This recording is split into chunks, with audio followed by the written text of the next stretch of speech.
నమస్తే, welcome to Sriprabha news. ముందుగా headlines. ఆరోగ్య శాఖపై ముఖ్యమంత్రి నారా చంద్రబాబు నాయుడు సమీక్ష. రాష్ట్రంలో కొత్తగా 13 డి అడిక్షన్ సెంటర్లు ఏర్పాటు చేయాలని అధికారులకు ఆదేశం. మంగళగిరి ప్రజలను గుండెల్లో పెట్టుకుని పని చేస్తానన్న మంత్రి నారా లోకేష్. మంగళగిరిని ఆదర్శ నియోజకవర్గంగా తీర్చిదిద్దుతానని వ్యాఖ్య.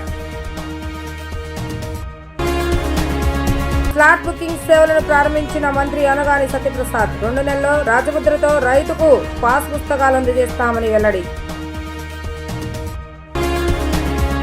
రాష్ట్రంలోని ప్రతి నియోజకవర్గంలో 100 పడకల నుంచి 300 పడకల సామర్థ్యంతో మల్టీ స్పెషాలిటీ హాస్పిటల్ స్థాపించేలా కార్యాచరణ ప్రారంభించాలని ముఖ్యమంత్రి నారా చంద్రబాబు నాయుడు అధికారులను ఆదేశించారు. మొత్తం 175 నియోజకవర్గాలు గాను 100 పడకలకు పైగా సామర్థ్యం ఉన్న హాస్పిటల్ ఇప్పటికే 70 వరకు ఉన్నాయని, మిగిలిన 105 నియోజకవర్గాల్లో మల్టీ స్పెషాలిటీ హాస్పిటల్స్ నిర్మాణం జరిగేలా త్వరితగతిన చర్యలు తీసుకోవాలని తెలిపారు. సచివాలయంలో ఆరోగ్య శాఖపై సమీక్ష నిర్వహించిన ముఖ్యమంత్రి నారా చంద్రబాబు నాయుడు రాష్ట్రంలో వైద్య సేవలను మరింతగా విస్తృతపరచాలని చెప్పారు. BBB పద్ధతిలో హాస్పిటల్ నిర్వహించేలా ఆలోచన చేయాలని, ఇందుకోసం ముందుకొచ్చే సంస్థలకు పరిశ్రమల తరహాలోని సబ్సిడీలు ఇచ్చే విధానం రూపొందించాలని చెప్పారు. అమరావతిలో మెగా గ్లోబల్ మెడిసిటీ ప్రాజెక్టు ఏర్పాటు చేసేందుకు చర్యలు తీసుకోవాలని అన్నారు. ప్రపంచ దేశాలని వైద్యం కోసం అమరావతి వచ్చేలా అంతర్జాతీయ స్థాయిలో తీర్చిదిద్దాలని చెప్పారు. గేట్స్ ఫౌండేషన్ సహకారంతో రాష్ట్రంలో అత్యుత్తమ వైద్య సేవలు అందించాలని అధికారులకు తెలియజేశారు. PHC, CHC స్థాయిలో వైద్యులు అందుబాటులో లేని సమయంలో రోగులకు వర్చువల్ విధానంలో ప్రాథమిక సేవలు అందేలా చూడాలన్నారు. క్యాన్సర్ స్క్రీన్ ప్రక్రియపైన ముఖ్యమంత్రి సమీక్షించారు. 32.5 కోట్లతో 25 డ్రగ్ డి అడిక్షన్ సెంటర్లను బలోపేతం చేయడంతో పాటు కొత్తగా మరో 13 డ్రగ్ డి అడిక్షన్ సెంటర్లను ఏర్పాటు చేయాలని స్పష్టం చేశారు. అలాగే ఏజెన్సీ ఏరియాలోని PHCలో వైద్య ఖాళీల భర్తీ, విజయనగరంలో కొత్తగా 8 డయాలసిస్ సెంటర్లు ఏర్పాటు, ఎన్టీఆర్, విజయనగరం, బాపట్ల జిల్లాలో డయాలసిస్ మెషిన్లను పెంచడం, కొవ్వూరు, నిడదవోలు CHCలను అప్గ్రేడ్ చేయడం తదితర అంశాలపైన మార్గదర్శకాలు జారీ చేశారు. మంగళగిరి ప్రజలను గుండెల్లో పెట్టుకుని చూసుకుంటానంటూ ఏ సమస్య వచ్చినా పరిష్కరించే బాధ్యత తాను తీసుకుంటానని మంత్రి నారా లోకేష్ హామీ ఇచ్చారు. స్వచ్ఛ భారత్ లో మంగళగిరిని ఆదర్శ నియోజకవర్గంగా తీర్చిదిద్దుతానని అన్నారు. స్వచ్ఛ మంగళగిరి కోసం ప్రజలందరి సహకారాలు అవసరమని తెలిపారు. మంగళగిరిలో 2వ రోజు మంత్రి నారా లోకేష్ మన ఇల్లు మన లోకేష్ కార్యక్రమాన్ని ప్రారంభించారు. పేదలకు స్వయంగా శాశ్వత ఇంటి పట్టాల పంపిణీ చేపట్టారు. ఈ సందర్భంగా మంత్రి నారా లోకేష్ మాట్లాడుతూ తన పోటీ సీఎం చంద్రబాబు నాయుడుతో అని, ప్రతి విషయంలోనూ ఆయనతో పోటీ పడేందుకే ప్రయత్నిస్తానని వెల్లడించారు. కుప్పం కంటే మంగళగిరిలో 1 ఓటైనా ఎక్కువ వస్తుందని చంద్రబాబు నాయుడుతో చేసిన ఛాలెంజ్ ను నిలబెట్టుకోవడం ఆనందంగా ఉందన్నారు. మంగళగిరిలో భూగర్భ డ్రైనేజ్, భూగర్భ గ్యాస్ తో పాటు భూగర్భ విద్యుత్తును తీసుకొచ్చి అభివృద్ధిలోను స్వచ్ఛతలను దేశానికే ఆదర్శ నియోజకవర్గంగా తీర్చిదిద్దుతానని ధీమా వ్యక్తం చేశారు. 100 పడకల హాస్పిటల్ నేను కేబినెట్ మీటింగ్లో అడిగితే కాదని ఎవరు అనలేకపోయారు. దానికి కారణం మీరు నాకు ఇచ్చిన మెజారిటీ. దేవాలయం అభివృద్ధికి నేను నిధులు అడితే కాదని అనలేకపోయారు. భూగర్భ డ్రైనేజ్, భూగర్భ గ్యాస్, భూగర్భ వాటర్, చివరికి భూగర్భ కరెంటు కూడా మంగళగిరిలో వచ్చే 2 నెలల్లో ఆ కార్యక్రమం కూడా స్వీకారం చుడతాం. దానికి కారణం మీరు నాకు ఇచ్చిన మెజారిటీ. ఎన్నికలప్పుడు అందరం సర్వేలు చేస్తాం. మంగళగిరి సర్వే, కుప్పం సర్వే పక్కన పెడితే మనం ఇంకా వెనుకబడి ఉన్నా. నేను తలగొక్కున్నాడు, ఇంత పని చేసాం ఏంటి ఇంకా వెనుకున్నాం కుప్పానికని. కానీ ఎక్కడో అనిపించింది లేదు, మనోళ్ళు చెప్పరు కానీ ఓటింగ్కి వెళ్ళినప్పుడు గుద్దేస్తారని. బాబు గారికి చెప్పా, మీకన్నా 1 ఓటు నాకు ఎక్కువ వస్తుంది సార్ అని. నవ్వుతా, కుర్రోలు రా మీకు స్పీడ్ ఎక్కువ అని నవ్వుతా ఎగతాళి చేశారు. కుటుంబం అందరూ నా ఎగతాళి చేశారు. కానీ ఎప్పుడైతే మీరు ఈ మెజారిటీ చూపించారో ఆ రోజే బాబు గారు డిసైడ్ అయ్యి, లేదు మీరు బాగా కష్టపడ్డారు, మీ దగ్గర నుంచి మిగతా నియోజకవర్గాలు నేర్చుకోవాల్సిన చాలా అవసరం ఉందని నేను చెప్తాం కూడా జరిగింది. దానికి కారణం మీరు నా పైన చూపించిన ప్రేమ, అభిమానం. మిమ్మల్ని గుండెల్లో పెట్టుకుని పనిచేస్తానని మీ అందరు తెలుపుకుంటూ మీ అందరి దగ్గర నుంచి సెలవు తీసుకున్నా. అందరికీ నమస్కారం, జై హింద్. ప్రజలకు సులభతరంగా సేవలు అందజేయాలన్న ముఖ్యమంత్రి చంద్రబాబు నాయుడు ఆదేశాలకు అనుగుణంగా సబ్ రిజిస్టర్ కార్యాలయంలో స్లాట్ బుకింగ్ సేవలను ప్రారంభిస్తున్నట్లుగా మంత్రి అనగాని సత్యప్రసాద్ తెలిపారు. రిజిస్ట్రేషన్ డిపార్ట్మెంట్ అధికారిక వెబ్సైట్ లో స్లాట్ బుకింగ్ మాడ్యూల్ ద్వారా ఏ రోజు వీలుంటే ఆ రోజు ఆ సమయానికి రిజిస్ట్రేషన్ చేయించుకోవచ్చని పేర్కొన్నారు. దీని ద్వారా ప్రజలు రిజిస్ట్రేషన్ చేసుకునేందుకు ఎక్కువ సమయం వేచి ఉండవలసిన అవసరం లేదని అన్నారు. ఆంధ్రప్రదేశ్లోని రిజిస్టర్ కార్యాలయాల్లో స్లాట్ బుకింగ్ విధానాన్ని మంత్రి అనగాని సత్యప్రసాద్ ప్రారంభించారు. తొలి విడతల భాగంగా 26 జిల్లాల్లోని ప్రధాన రిజిస్టర్ కార్యాలయాలు ఈ విధానాన్ని అందుబాటులోకి తీసుకొచ్చారు. మిగిలిన కార్యాలయాలు ఈ నెలాఖరులోగా దశల వారీగా ప్రారంభించనున్నారు. ఈ సందర్భంగా మంత్రి సత్యప్రసాద్ మాట్లాడుతూ పేదలకు న్యాయం జరగాలన్న లక్ష్యంతో పనిచేస్తున్నామని అన్నారు. వ్యాపారులు ప్రజల శ్రేయస్సు దృష్ట్యా నిర్ణయాలు తీసుకుంటున్నట్లుగా చెప్పారు. ప్రజలకు సులభతర విధానాలు అందుబాటులో తీసుకొస్తున్నట్లుగా వివరించారు. ఇలాంటి కొత్త సంస్కరణల వల్ల అవినీతికి తావుండదని పేర్కొన్నారు. ఇక మీదట రోజుల తరబడి వేచి చూసే అవకాశం లేకుండా రిజిస్ట్రేషన్ చేసుకోవచ్చని అన్నారు. మంచి ఫలితాలు ఇవ్వాలన్న ఉద్దేశంతోనే ముందుకు వెళ్తున్నామని అన్నారు. భూ వివాదాలు లేకుండా సంస్కరణలు తీసుకొస్తున్నామని చెప్పారు. అభివృద్ధి కోసం చట్టాన్ని కూడా తీసేసి కొత్త విధానం తెస్తున్నామని అనగానే సత్యప్రసాద్ తెలిపారు. ఏదైతే వ్యాపారస్తులు ఉన్నారు, బిల్డర్స్ అసోసియేషన్స్ ఉన్నారు, అది క్రెడా అవ్వచ్చు, నెరడ్కో అవ్వచ్చు, బిల్డర్స్ అసోసియేషన్ అవ్వచ్చు, వాళ్ళతో కూడా స్టేక్ హోల్డర్స్గా చేసి వాళ్ళందరినీ కూడా స్టేక్ హోల్డర్స్గా చేసి వాళ్ళతో కూడా ఫీడ్బ్యాక్ తీసుకుని ఎలా చేస్తే బాగుంటుందో అని చెప్పేసి సుదీర్ఘ చర్చ చేసి ఎన్నో రిఫార్మ్స్ చేసినటువంటి పరిస్థితి మనం చూస్తూ ఉన్నాం. గత ప్రభుత్వంలో చాలా ఇబ్బందులు పడ్డాం, ల్యాండ్ రిఫార్మ్స్లో ఇబ్బందులు పడ్డాం, రిజిస్ట్రేషన్ శాఖలో ఇబ్బందులు పడ్డాం. అన్నీ కూడా దూరం చేయాలనే లక్ష్యంతోనే ఈ రోజున ఈ స్లాట్ బుకింగ్ సదుపాయాన్ని తీసుకోవడం జరిగింది. ఎందుకంటే ఈ వెబ్సైట్లో ఈ స్లాట్ బుకింగ్ మాడ్యూల్ ద్వారా ఏ రోజు వీలుంటే ఆ రోజు, అంటే వెళ్ళి గంటల తరబడి రోజుల తరబడి నుంచుని వెనక్కి వెళ్ళిపోయే పరిస్థితి మనం చూసాం. కానీ ఇప్పుడు ముందుగానే అప్లోడ్ చేస్తాం కాబట్టి ఆ మాడ్యూల్ ద్వారా వాళ్ళే దాన్ని అప్లోడ్ చేయొచ్చు, వాళ్ళే టైప్ చేసుకునే విధంగా పెట్టాం కాబట్టి వాళ్ళే చేసుకుని తప్పులున్నా కూడా దాన్ని సరిదిద్దుకునే విధంగా చేసి చెప్పిన సమయంలోనే వెళ్ళి, అంటే ఎప్పుడైతే స్లాట్ వస్తుందో ఆ స్లాట్ సమయంలో కేవలం 10 నిమిషాల్లోనే వాళ్ళు అమ్మే వాళ్ళు అవ్వచ్చు, కొనే వాళ్ళు అవ్వచ్చు, అలాగే వాళ్ళ సాక్షులు ఉంటారు, అందరూ కూడా కేవలం 10 నిమిషాల వ్యవధిలోనే పూర్తిగా అయిపోయే విధంగా వచ్చిన వాళ్ళు మంచి వాతావరణంలో సత్వరంగా పనిచేసుకుని వెళ్ళిపోయే విధంగా, అలాగే ఆటోమేటేషన్ కూడా అయ్యే విధంగా. ఎందుకంటే ఈ రిజిస్ట్రేషన్ డిపార్ట్మెంట్ని అనుసంధానంగా ఉన్నటువంటి అన్ని డిపార్ట్మెంట్లు కూడా ఇంటిగ్రేట్ చేస్తూ ఉన్నాము.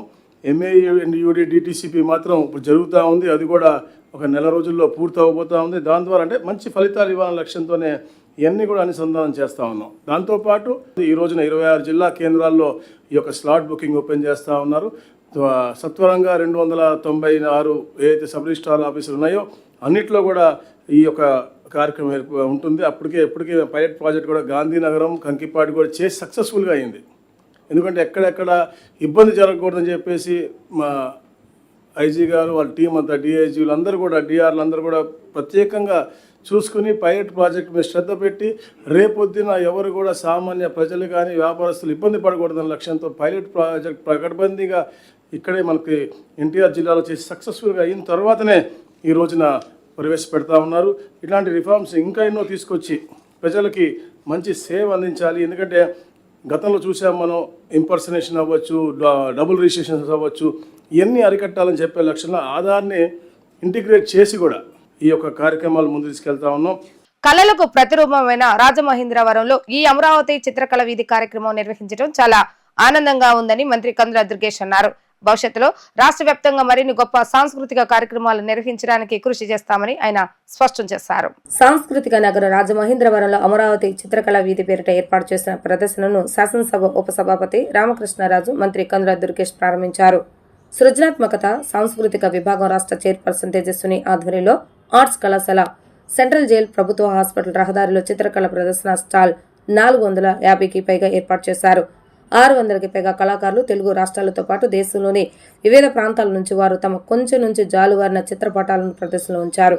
ఈ సందర్భంగా మంత్రి కందుల దుర్గేష్, రఘురామకృష్ణరాజు మాట్లాడుతూ కూటమి ప్రభుత్వం అధికారంలోకి వచ్చాక పర్యాటక సాంస్కృతిక శాఖ ఆధ్వర్యంలో కళలు, సాంస్కృతిక ప్రోత్సాహంపై ప్రత్యేక దృష్టి పెట్టిందని అభిప్రాయపడ్డారు. గోదావరి తీరంలో సాంస్కృతిక నగర రాజమహేంద్రవరంలో కళాకారులను ప్రోత్సహించేందుకు ఇలాంటి అద్భుతమైన వేదికను ప్రభుత్వం ఏర్పాటు చేస్తుందని వారు చెప్పారు.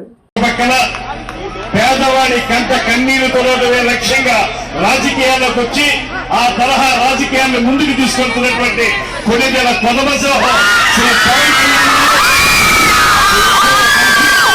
ఈ రాష్ట్రంలో సాంస్కృతిక వైభవాన్ని ముందుకు తీసుకెళ్ళడానికి చేస్తున్న ప్రయత్నంలో భాగంగా ఇవాళ రాజమండ్రిలో ఈ కార్యక్రమాన్ని నిర్వహించుకుంటున్నాం. బెంగళూరులో చూసొచ్చారు తేజస్విని గారు, అక్కడ కూడా ఇలాగే చిత్రకళా సంస్థ అనేటువంటి పేరుతోటి రోడ్డు మీద ఈ చిత్రకళలకు సంబంధించినటువంటి అనేక రూపాలని ప్రదర్శించి ప్రజలను ఆకట్టుకోవడం చూసి నాతో డిస్కస్ చేశారు. నేను కూడా చెప్పాను, మనం తప్పనిసరిగా చేద్దాం, దానికి వేదిక కూడా 100% సాంస్కృతిక రాజధాని అయినటువంటి రాజమహేంద్రవరం చెప్పడం జరిగింది. ఇక్కడ మీకు తెలుసు, ఆ రోజున అద్భుతమైన వ్యక్తుల్ని ప్రసాదించి అలాంటి సాంస్కృతిక కార్యక్రమాలకి పదవి లేదు. ఎప్పుడూ కూడా అద్భుతమైనటువంటి కళారూపాన్ని ఈ రాష్ట్రంలో కానీ ముఖ్యంగా రాజమండ్రిలో కానీ మనం ప్రోత్సహించేటువంటి ప్రభుత్వం ఇవాళ ఈ రాష్ట్రంలో ఉంది. అందుకే ఇవాళ నేను మీ అందరికీ మనవి చేస్తున్నాను. నేను చెప్పేది ఒకే ఒక్క మాట, ఇది కళలకి ప్రోత్సహించేటువంటి ప్రభుత్వం అనేటువంటి మాటని మీకు తెలియజెప్పదలుచుకున్నాం. అందుకే మొన్న శాసనసభ్యులు క్రీడలు కళలకు సంబంధించినటువంటి కార్యక్రమాలు జరిగినప్పుడు పక్కనే ఉన్నటువంటి రఘురామకృష్ణరాజు గారు దుర్యోధనుడి పాత్ర అద్భుతంగా పోషించారు. అదేవిధంగా నేను కూడా మన రాజమండ్రి ఖ్యాతి ఇనుమడింపజేసేలాగా బాలచంద్రుడి పాత్ర పోషించేటువంటి మాటను కూడా మీకు మనవి చేస్తూ, కళలకి కళ చేయనటువంటి ఈ రాజమండ్రిలో ఈ చిత్రకళ వీధి పేరుతోటి ఏర్పాటు చేసినటువంటి ఈ కార్యక్రమాలు మీరందరూ కూడా తిలకించండి. చాలా మంది చిత్రలేఖకులు అందరూ వచ్చి ఇక్కడ వాళ్ళందరి యొక్క ప్రదర్శనలు మనకు అందిస్తా ఉన్నారు. ఈ కల్చరల్ శాఖ అందరూ పట్టించుకోవటం మానేశారు. మరి అటువంటి దానికి మరి ప్రజల్లో కూడా ఇంకా కళాకారులు అంటే ఇంత అభిమానం ఉందని చెప్పి ఒక మచ్చు తునకల మీ రాజమహేంద్రవరం ఈ అమరావతి చిత్రకళ వీధి ఇంత సూపర్ సక్సెస్ అయినందుకు ఎంతో సంతోషిస్తూ, ఆయన చెప్పినట్టుగా కళాకారుల్ని గౌరవించాలి, కళల్ని ప్రోత్సహించాలి. కాబట్టి మరి డబ్బున్న వాళ్ళు మరి కొన్ని మంచి మంచి కళాఖండాలు కొనాలని నేను కూడా జేబులో 2 లక్షలు పెట్టుకొచ్చాను సార్, పొందామని.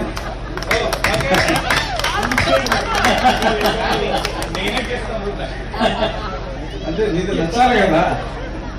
సో అందరూ కూడా కళల్ని మరింత ప్రోత్సహించాలని, మరి ఈరోజు ఈ కార్యక్రమానికి ముఖ్య కారకులైన దుర్గేష్ గారిని, తేజస్విని ఎంపిక చేసిన ఈ రాష్ట్ర ప్రభుత్వానికి, దుర్గేష్ గారిని ఎంపిక చేసిన పవన్ కళ్యాణ్ గారికి, తేజస్విని ఎంపిక చేసిన పెద్దలు చంద్రబాబు నాయుడు గారికి ఈ సందర్భంగా వారికి నా హృదయపూర్వక ధన్యవాదాలు తెలియజేసుకుంటూ, సచివాలయంలో అన్ని చోట్ల భద్రతా ప్రమాణాలు పాటిస్తున్నారా లేదా అనేది ఆడిట్ చేయాలని సీఎం చంద్రబాబు నాయుడు సూచించారు. ముఖ్యమైన ప్రాంతాల్లో ప్రతి చోట సీసీ కెమెరాలు ఏర్పాటు చేయాలని, తద్వారా ప్రమాదానికి గల కారణాలు తెలుసుకోవడానికి అవకాశం ఉంటుందని అన్నారు.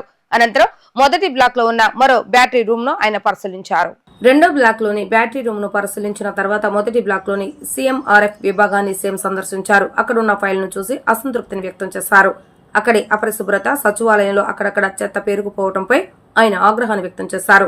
పని ప్రదేశాల్లో చెత్త కనిపించకూడదని 24 గంటలు తొలగించాలని ఆదేశించారు. దీంతో సచివాలయ శానిటేషన్ సిబ్బంది ఆగమేఘాల మీద బ్లాక్ లో ప్రాంగణంలో చెత్తను ఎత్తించి ట్రాక్టర్లతో బయటకు తరలించారు. ఎన్టీఆర్ జిల్లా విజయవాడ రూరల్ అంబాపురం మరియు నైనవరం గ్రామాల్లో ధాన్యం కోసి రైతులు ఆరబోశారు. ఉదయం చూసేసరికి తడిచిపోయిన ధాన్యం ఉందని, అకాల వర్షానికి ఆరబెట్టిన ధాన్యం నేటి మునిగాయని ఆవేదన వ్యక్తం చేశారు. కొంత ధాన్యం నీరుతో సహా కాలువలోకి కొట్టుకుపోయింది. చేతికొచ్చిన పంట నీళ్లపాలైందని రైతులు కన్నీరు మున్నీరయ్యారు. అకాల వర్షానికి నష్టపోయిన రైతులకు ప్రభుత్వం మరియు గన్నవరం ఎమ్మెల్యే యార్లగడ్డ వెంకట్రావు స్పందించి తమను ఆదుకోవాలని రైతులు వేడుకుంటున్నారు. మాది అంబాపురం అండి. 5 ఎకరాలు ధాన్యం కోసానండి నేను. ఈ వర్షం వల్ల నా ధాన్యం అంతా సైడ్ కాలంలోకి కొట్టుకుపోయింది అండి. దయచేసి మరి గౌరవనీయులైన చంద్రబాబు నాయుడు గారి, ముఖ్యమంత్రి గారికి, ఎమ్మెల్యే గారు యార్లగడ్డ వెంకట్రావు గారికి, లోకేష్ బాబు గారికి తెలియపరచాలని ఈ విషయాన్ని ఎంతో ఇదిగా చెప్పడం జరుగుతుంది. మరి ఈ ధాన్యం కొనుగోలు కేంద్రం లేట్ చేయటం వల్ల మేము ఇట్లా అపాస్పాలైపోయామండి. మరి దీన్ని స్పందించి మరి రైతులందరినీ మీరు ఆదుకోవాలని, తడిసిన ధాన్యాన్ని మీరే కొనుగోలు చేయాలని మరి ప్రభుత్వాన్ని కోరుకుంటున్నామండి. మేము 11 ఏళ్లలో ఒక్క హామీ కూడా అమలు చేయని మోడీని కేడి అంటే తప్పేంటి అంటూ ఏపీసీసీ అధ్యక్షురాలు వైఎస్ షర్మిల నిలదీశారు. మోడీ మోసాలపై బీజేపీకి మద్దతు ఇస్తున్న చంద్రబాబు నాయుడు, పవన్ కళ్యాణ్ సమాధానం చెప్పాలని ఆమె డిమాండ్ చేశారు. ఢిల్లీని తలదన్నే రాజధాని పోలవరం పూర్తి అన్న హామీలు ఏమయ్యాయని ఆమె ప్రశ్నించారు. ఆంధ్రరత్న భవన్ లో ఏర్పాటు చేసిన విలేకరుల సమావేశంలో ఏపీసీసీ అధ్యక్షురాలు వైఎస్ షర్మిలారెడ్డి మాట్లాడుతూ వయసు ఉండగానే పోలవరం 33% పనులు పూర్తి చేశారని అన్నారు. ఆ తర్వాత ఎవరూ చిత్తశుద్దితో పోలవరం పనులు చేపట్టలేదని విమర్శించారు. పోలవరం ఫుల్ స్టోరేజ్ తో కడితేనే ప్రజలకు మేలు జరుగుతుందని, తగ్గించి కట్టడం వల్ల పోలవరం నిర్మాణం వృధా అవుతుందని ఆమె ఆందోళన వ్యక్తం చేశారు. చంద్రబాబు నాయుడు, జగన్లు సీఎంలుగా మోడీ ఎలా చెప్తే అలా తల ఊపిన జగన్ తగ్గింపునకు అంగీకరించారని, ఇప్పుడు చంద్రబాబు నాయుడు బీజేపీ పెట్టే ఆంక్షలకు అంగీకరించి రాష్ట్ర ప్రయోజనాలను తాకట్టు పెట్టే అదే ఒప్పందం చేసుకున్నారన్నారు. 41 మీటర్ల ఎత్తులో రన్ చేస్తే 8,000 ఎకరాలకు నీరు ఇస్తారో శ్వేతపత్రం విడుదల చేయాలని ఆమె డిమాండ్ చేశారు. జగన్మోహన్ రెడ్డి గారు ముఖ్యమంత్రిగా ఉన్నప్పుడు ఫుల్ స్టోరేజ్ కెపాసిటీ 45 మీటర్స్ నుంచి ఫేజ్ 1లో భాగంగా 41 మీటర్స్ మేము కడతాము. ఫుల్ స్టోరేజ్ కెపాసిటీ కాకుండా మినిమం స్టోరేజ్ కెపాసిటీలో మేము ఆ ప్రాజెక్టును నడుపుతాము. ఆ మేరకు రీహాబిలిటేషన్ R&R ప్యాకేజెస్ ఇస్తాము. ఫేజ్ 2లో దీన్ని ఫుల్ కెపాసిటీలో నడుపుతాము అని భ్రమలో పెట్టారు. ఇప్పుడు చంద్రబాబు గారు కూడా అదే చేస్తున్నారు. ఈ ప్రాజెక్టు 45 మీటర్స్ కెపాసిటీలో రన్ చేస్తే మాత్రమే ఈ ప్రాజెక్టు పోలవరం. ఈ ప్రాజెక్టు మినిమం స్టోరేజ్ కెపాసిటీ 41 మీటర్స్లో రన్ చేస్తే ఎన్ని ఎకరాలకు నీళ్ళు ఇస్తారు అన్నది కూడా ఇంతవరకు ఆంధ్ర రాష్ట్ర ప్రజలకు తెలియదు. చంద్రబాబు గారిని కాంగ్రెస్ పార్టీ సూటిగా ప్రశ్నిస్తుంది. సమాధానం చెప్పండి, శ్వేతపత్రం రిలీజ్ చేయండి. మీరు అంటున్నారు కేవలం బీజేపీ పార్టీ ఈ ప్రాజెక్టు కాస్ట్ను తగ్గించుకోవడానికి ఫుల్ స్టోరేజ్ కెపాసిటీలో నడపడానికి వీల్లేదు అని బీజేపీ పార్టీ ఆంక్షలు పెడితే బీజేపీ పార్టీ చెప్పిన మాట మేరకు 41 మీటర్స్కే స్టోరేజ్ కెపాసిటీలో మాత్రమే కొంచెం కిందకెళ్ళాం. పోలవరం ప్రాజెక్టుకి డైరెక్ట్గా ఇంత మోసం చేస్తున్నారు. ఆంధ్ర రాష్ట్ర ప్రజలకు ఇంత మోసం చేస్తున్నారు. 30 లక్షల ఎకరాలకు నీళ్ళిచ్చే ప్రాజెక్టు ఎత్తును స్టోరేజ్ కెపాసిటీని కుదిస్తే అసలు ప్రాజెక్టు ఒక బ్యారేజ్గా మిగిలిపోతుంది తప్పితే, ఒక లిఫ్ట్ ఇరిగేషన్గా మిగిలిపోతుంది, ఒక రిజర్వాయర్గా మిగిలిపోతుంది తప్పితే అసలు దీని పర్పసే సాల్వ్ కాదు అని తెలిసి కూడా ఒక్క ఎంపీ కూడా మాట్లాడలేదు. ఈ కుట్రలో భాగమయ్యారు జగన్మోహన్ రెడ్డి గారు, చంద్రబాబు గారు, పవన్ కళ్యాణ్ గారు. అంటే ఇప్పుడు మన రాష్ట్రంలో ఉన్న అధికార ప్రతిపక్షాలన్నీ కూడా బీజేపీ చెప్తున్న ఈ మాటకి సరే అంటున్నారు. సో ఇలాగే వదిలేస్తే ఆంధ్ర రాష్ట్రంలో కట్టబోయే పోలవరం ప్రాజెక్టుకు ఫుల్ కెపాసిటీ స్టోరేజ్లో ఎప్పుడూ రన్ కాదు. రాష్ట్రంలో రవాణా రంగం తీవ్రమైన సమస్యలు ఎదుర్కొంటుందని, ప్రత్యేకించి టాక్సీ, ఆటో డ్రైవర్ల జీవనం సాగించలేని దుస్థితిలో ఉన్నారని సిపిఐ జిల్లా కార్యదర్శి దోనిపూడి శంకర్ అన్నారు. ఏ ప్రభుత్వం వచ్చినా కార్మిక సమస్యలు పరిష్కరిస్తామని చెప్పి ఏరుదాటి తెప్పదగలేశారని విమర్శించారు. డ్రైవర్లకు రక్షణ లేకుండా పోయిందని, భద్రత లేని ప్రమాద బీమా లేదని, వాహన మిత్ర ఆగిపోయిందని, తక్షణమే ప్రభుత్వ రవాణా, ఆటో టాక్సీ కార్మికులకు సంక్షేమ బోర్డును వెంటనే ఏర్పాటు చేయాలని ఆయన కోరారు. గాంధీనగర్ ప్రెస్ క్లబ్ లో Vijaya taxi society workers union general body సమావేశం జరిగింది. యూనియన్ కార్యదర్శి అబ్దుల్ కుదస్ అధ్యక్షతన జరిగింది. ఈ సమావేశానికి ముఖ్య అతిథిగా యూనియన్ అధ్యక్షులు శంకర్ హాజరయ్యారు. ఈ సందర్భంగా ఆయన మాట్లాడుతూ నగరంలో వందలాది మంది ఆటో డ్రైవర్లు కిరాయిలు లేక ఇబ్బందులు పడుతున్నారని, వారి బతుకులు రోడ్డున పడకుండా ఆదుకోవాల్సిన బాధ్యత ప్రభుత్వాలపైన ఉందన్నారు. ఇన్సూరెన్స్, పీఎఫ్, ప్రమాద బీమా తదితర సౌకర్యాలను మెరుగుపరచాలని డిమాండ్ చేశారు. వజ్జే పద్మలత ప్రసంగిస్తూ డ్రైవర్ అసోసియేషన్ తమ కుటుంబం ఎంతో సేవ చేసిందని, మా మామగారు వజ్జే సుబ్బారావు, తన భర్త వజ్జే రమేష్ ఎంతో సేవ చేస్తారని, భవిష్యత్తులో కూడా సేవలను కొనసాగిస్తామని పద్మలత తెలిపారు. రాష్ట్ర వ్యాప్తంగా ఎన్ని ప్రభుత్వాలు వచ్చినప్పటికీ కూడా డ్రైవర్ల స్థితిగతులు మారినటువంటి పరిస్థితి మనం చూస్తున్నాం. ఓ పక్కన పెట్రోలు, డీజిల్ రేట్లు పెరిగిపోయి, అలాగే అధునాతన సాంకేతిక పరిజ్ఞానంతో ఈ రోజున కార్ల తయారీ వచ్చిన తర్వాత ఒక సాధారణ డ్రైవర్లు వాళ్ళు తోలుకునేటువంటి పరిస్థితి ఉన్నది అంటే అది ఆగమ్యగోచరంగా కనపడుతున్నది. ఈ సందర్భంలోనే దాదాపు 70 సంవత్సరాల పైన చరిత్ర ఉన్నటువంటి Vijayawada taxi society workers union general body సమావేశం ఈ సందర్భంగా అనేక విషయాల్ని, కార్మికులు ఎదుర్కొంటున్నటువంటి సమస్యలు, భవిష్యత్తులో ప్రభుత్వాలు టాక్సీ కార్మికుల పట్ల, అలాగే ఒక సంక్షేమ బోర్డుని ఏర్పాటు చేసి సంక్షేమ బోర్డు ద్వారా వారి యొక్క వెల్ఫేర్ స్కీమ్స్, అనేక ప్రమాదాలు జరుగుతున్నా ఇవాళ రోడ్డు మీద జీవించేటువంటి బతుకులు కాబట్టి ఈఎస్ఐ, పిఎఫ్ లాంటి సౌకర్యాలు కలుగజేయడం ద్వారా కేరళ లాంటి రాష్ట్రాల్లో సంక్షేమ బోర్డులు ఉన్నాయి. కాబట్టి ఈ సంక్షేమ బోర్డుని టాక్సీ కార్మికుల సంక్షేమ బోర్డు ఏర్పాటు చేయాలి. అలాగే భవన నిర్మాణ కార్మికుల సంక్షేమ బోర్డు ఆల్రెడీ ఏర్పాటై ఉన్నటువంటి పరిస్థితుల్లో సంక్షేమ బోర్డుని ఏర్పాటు చేయాలని చెప్పి కోరుతూ ఈ రోజున విజయవాడ విజయ ట్యాక్సీ వర్కర్స్ జల్లబాడి సమావేశంలో నిర్మాణపరమైనటువంటి మార్పులు కూడా తగిన గౌరవాధ్యక్షురాలుగా శ్రీమతి బొజ్జే పద్మనాథ గారిని సభ్యులంతా కూడా ఏకగ్రహం ఎన్నుకోవటం జరిగింది. ఈ యూనియన్ అనేదాన్ని విజయ సుబ్బారావు గారు అనే మా మామగారు స్థాపించి అంతకుముందు పెద్దలు దీన్ని తీసుకొచ్చారు. దాన్ని వెన్నంటి ఉండి దీన్ని ముందుకు తీసుకొచ్చిన వాళ్ళలో మా మామగారు కానీ నా భర్త అయిన విజయ రమేష్ గారు ఉన్నారు. ఈ యూనియన్లో ఇప్పుడు కొన్ని సమస్యలు ఉండి దాన్ని దోనేపూడి శంకర్ గారి దగ్గరికి తీసుకురావటం జరిగింది. దానిలో కొన్ని మార్పులు చేర్పులు చేసి వాళ్ళకి ఎటువంటి ఇబ్బంది లేకోకుండా పెద్దలందరూ ఎలా అయితే తీసుకొచ్చారో 51 సంవత్సరాల ముందు నుంచి కూడా అలాగే దీన్ని ఇంకా ముందుకి మంచిగా తీసుకెళ్ళాలని మేము కోరుకుంటున్నాము. వీళ్ళ అందరికీ మేము మా సహకారాన్ని మేము అందించాలని అనుకుంటున్నాము. తొండూరులోని మహాత్మా జ్యోతిరావు పూలే బాలికల గురుకుల పాఠశాలలో పీటీగా పనిచేస్తున్న సుజాత విద్యార్థుల పట్ల అసభ్యకరంగా ప్రవర్తించడమే కాకుండా వాళ్ళ యొక్క తల్లిదండ్రులు కూడా అసభ్య పదజాలంతో దూషిస్తున్నారని అఖిల భారత విద్యార్థి సమైక్య రాష్ట్ర ఉపాధ్యక్షులు ఎం సాయి కుమార్ తెలిపారు. విద్యార్థులను కించపరుస్తూ వారి ఆత్మ అభిమానం దెబ్బతినే విధంగా ప్రవర్తిస్తుందన్నారు. అవహేళనగా మాట్లాడుతూ విద్యార్థులను కులం పేరుతో ప్రాంతాల పేరుతో దూషించడమే కాక చిత్రవదలకు గురి చేస్తున్నారని ఆరోపించారు.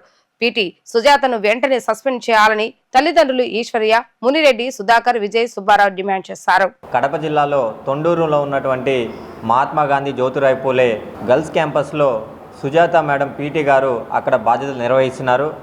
అక్కడ 3 నెలల నుంచి పిల్లల్ని అనేక రకాలుగా ఇబ్బంది పెడుతూ మానసికంగా ఒత్తిడి చేస్తున్నారు. చేయని తప్పులకి వాళ్ళకి క్రమశిక్షణ చర్యలు తీసుకొని గంటల చొప్పు పనిష్మెంట్ ఇస్తూ విద్యార్థుల్ని అనేక రకాలుగా ఇబ్బంది పెడుతుంటే విద్యార్థినుల యొక్క తల్లిదండ్రులు అక్కడ ఉన్నటువంటి ఉన్నత అధికారులకు మరియు అదేవిధంగా జిల్లా కలెక్టర్ గారికి తెలియపరిచిన వెంటనే అక్కడ ఒక క్రమశిక్షణ కమిటీ అదేవిధంగా ఎంక్వైరీ కమిటీ కూడా వేసి అక్కడ పిల్లల దగ్గర నుంచి కూడా సమాచారం సేకరించి ఆ జిల్లాలో ఉన్నటువంటి కన్వీనర్ గారు పైకి మహాత్మా జ్యోతిరావు పూలే బోర్డుకి స్టేట్ బోర్డుకి కూడా అక్కడ ఉన్నటువంటి సమాచారం పంపించినప్పటికీ ఇప్పటివరకు కూడా వాళ్ళపైన ఎటువంటి చర్యలు తీసుకోకుండా నిర్లక్ష్యంగా ఇక్కడ ఉన్నటువంటి స్టేట్ బోర్డు అధికారులు వ్యవహరిస్తున్నారు.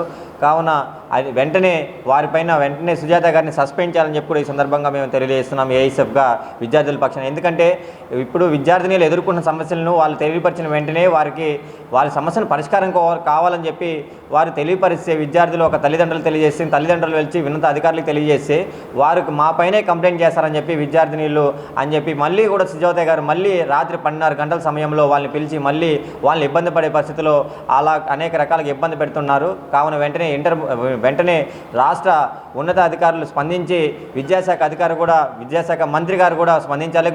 ముఖ్యంగా గురుకుల పాఠశాలలో బాలికల గురించి కూడా పెద్దవాళ్ళ వరకు కూడా అనేక రకాల గురుకుల పాఠశాలలో ఈరోజు కేజీ నుంచి పీజీ వరకు కూడా ఉన్నటువంటి విద్యార్థులందరూ కూడా చాలా రకాలుగా ఇబ్బంది పడుతున్నారు. బీసీ, ఎస్టీ, ఎస్సీ విద్యార్థులు ఈరోజు ఉచిత విద్య కోసం ఎక్కడ మెరుగైన విద్య దొరుకుతుందని చెప్పి ఈరోజు గురుకుల పాఠశాలలో కూడా చదివి వాళ్ళు ఒక ఉత్తీర్ణత శాతం పొందిన తర్వాతనే వాళ్ళకి అక్కడ సీట్లు వస్తున్నాయి. అక్కడ వెళ్ళి జాయిన్ అయిన తర్వాత ఇలాంటి వారి వల్ల ఒకరిద్దరి వల్ల ఈరోజు అలాంటి గురుకుల పాఠశాలకు కూడా ప్రతిష్ట దెబ్బతినే పరిస్థితులు ఈరోజు ఇలాంటి వారు వ్యవహరిస్తున్నారు. కావున వెంటనే వాళ్ళని సస్పెండ్ చేయాలని చెప్పి కూడా విద్యార్థుల పక్షాన తల్లిదండ్రుల పక్షాన మేము వెంటనే ఈ సందర్భంగా డిమాండ్ చేస్తున్నాం. లేని పక్షాన పెద్ద ఎత్తున ఆందోళన కార్యక్రమాలు చేపడతామని చెప్పి ఇక్కడ ఉన్నటువంటి రాష్ట్రంలో విజయవాడ నగరంలో ఉన్నటువంటి మహాత్మా గాంధీ జ్యోతిరావు పూలే రాష్ట్ర కార్యాలయాన్ని కూడా ముట్టడిస్తామని చెప్పి ఈ సందర్భంగా తెలియజేస్తున్నాం. వార్తలు ముగించే ముందు హెడ్లైన్స్ మరొకసారి. ఆరోగ్య శాఖపై ముఖ్యమంత్రి నారా చంద్రబాబు నాయుడు సమీక్ష. రాష్ట్రంలో కొత్తగా 13 డి అడిక్షన్ సెంటర్లు ఏర్పాటు చేయాలని అధికారులకు ఆదేశం.